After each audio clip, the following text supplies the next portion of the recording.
ከሆንሽ ጀግና ከሆንሽ ያላ መጽሐፍ ቅዱስን አንብቢልኝ። አያቸው እንደዚህ ቤተክርስቲያን ያፈራቶች እንደዚህ ሴቶች ናቸው። እንዳንተ አይነቱ ነው። ተመክሮ ስድባ ምን አይነት እንደሆነ እቺ በቃች ናት ቤተክርስቲያን ልጅ ትክክለኛዋ ናት። ስድባ ቃጥ ጨምር የሆነ የሚያሳዩ አሳዳጊ እንደምትለሽ ነው። ቤትዬ ተቆጣ መጽሐፍ ቅዱስና ቁርአን ይዛችሁ የምትጨማለቁ አንቺ ነሽ እኮ ቤትዬ የምትሳደቢ አንቺ ነሽ። አንድ ይምሩ እንደው አንዳንዴ ግን እንደዚህ ስትናገር እንትን እንዳይል ቤቲ ምኑ ጋ ነው እስቲ ወይ የተሳደብ ነው ያጠፋነው ነገር ምኑ ጋ ነው? ምን አደረግን? ቀጥይ እስቲ ቤቲ ሚውትሽናሺ እና እስቲ ምኑ ጋ ነው ያጠፋነው? ስለ ፕሮፋይል ምንድን ነው ስለ ፕሮፋይል ስላደረግከው ጠይቅ። ምንድን ነው ፕሮፋይል ያደረግከው? ችግር የለውም ግን እናንተ ጨምላቆች ጥያቄ ልጠይቅ። ለምንድነው ጥቁር ጨምላቆች ስላች ጨምላቆች ያለችው ማለት ነው።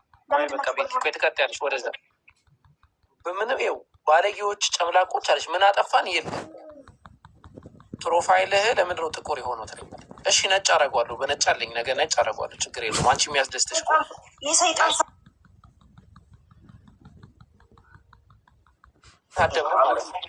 አቡኪ አንዴ የኢየሱስ ፎቶ ለምንድነው ጥቁር የሆነው? እዚህ ጋር ስለዚህ ሰይጣን ማለት ነው። ኢየሱስ ማለት ፈልገሽ ነው። አንቺ አምላክሽ ለምን እንደምትሳደቢ ኢሳ መልእክተኛ ነው ትላላችሁ። እዚህ የመጣችሁ መጽሐፍ ይሄ ፎቶ ይሄ የኢየሱስ ፎቶ ማለቃላችሁ ጨምላቆች ናችሁ እናንተ። መጽሐፍ ቅዱስ ለምንድነው ጥቁር የሆነው? መልሽልን። መጽሐፍ ቅዱስ ለምንድነው ጥቁር የሆነው? መጽሐፍ ቅዱስ ለምንድነው ጥቁር የሆነው? መልሽልን። ቀይ እንትን አለው ግን ውስጡ ጥቁር ነው። ለምንድነው ጥቁር የሆነው?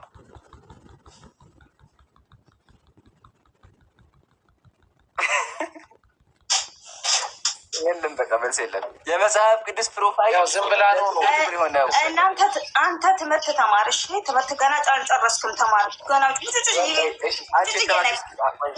አንቺ የተማርሽ እስኪ አንብቢልኝ። ይሄን ጎበዝ ከሆንሽ በመጽሐፍ ቅዱስ የማታፍሪ ከሆንሽ እስኪ አንብቢልኝ። ምንድን ነው አልጨረስክም? እስኪ አንብቢልኝ።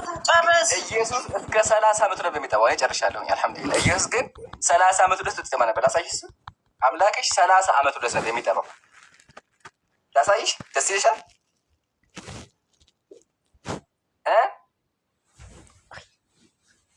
በቃ መልስ የላት። እኔ ግን አሳይሻለሁ እንድትሰማሪ።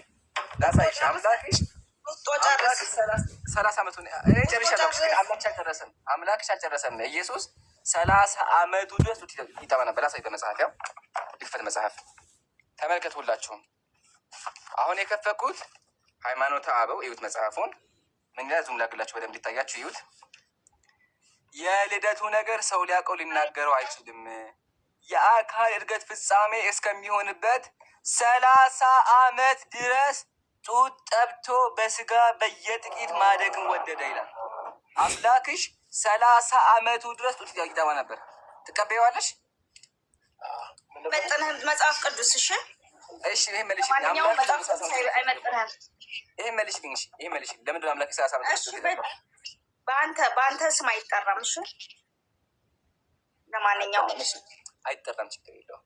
ጥያቄ አምላክሽ ለምንድን ነው 30 ዓመቱ ድረስ የማርያምን ጡት የጠባው? 2 ዓመት አይበቃውም እንዴ? ወለይ ቤቴ ወለይ፣ እንዴት ነሽ? አመልሽም ጥያቄ ይሄን ያልኳቸው ይሳደባሉ። እኛ በማስረጃ ደግሞ እንሰጣቸዋለን።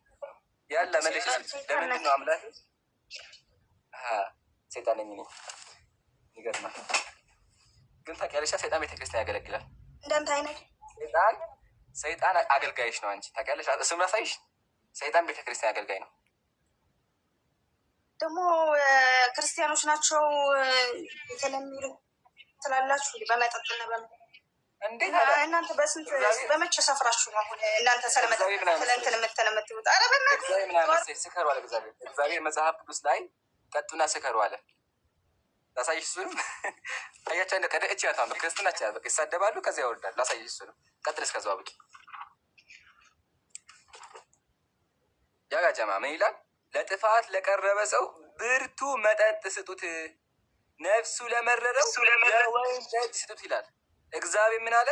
አንድ ሰው ከህይወት ከመረረው አስካሪ መጠጥ ይጠጣ ይላል። ስለዚህ አንቺ ሄደሽ ማድረግ አለብሽ፣ ጠጪና ስከሪ ፏ በይ ሄደሽ። አምላክሽ ነው ያለሽ። እዚህ መተሽ ቅራሬ ከምተፊብን ከምሰድቢን አምላክሽን ከምታዋርጅ ሄደሽ ጠጪ። አምላክሽ ነው የመከረው። አምላክሽ ምን አለ እዚህ ጋር? ያው ለጥፋት ለቀረበ ሰው ብርቱ መጠጥ ስጡት፣ ይጠጣ ድህነቱ ይሉታል። ስለዚህ አንቺ ከምትናደጅ ሄደሽ ፏ በይ። አምላክሽ ነው ያለሽ። ያው መጽሐፍ ቅዱስ ላይ ያለ ይሄን የምናሳይ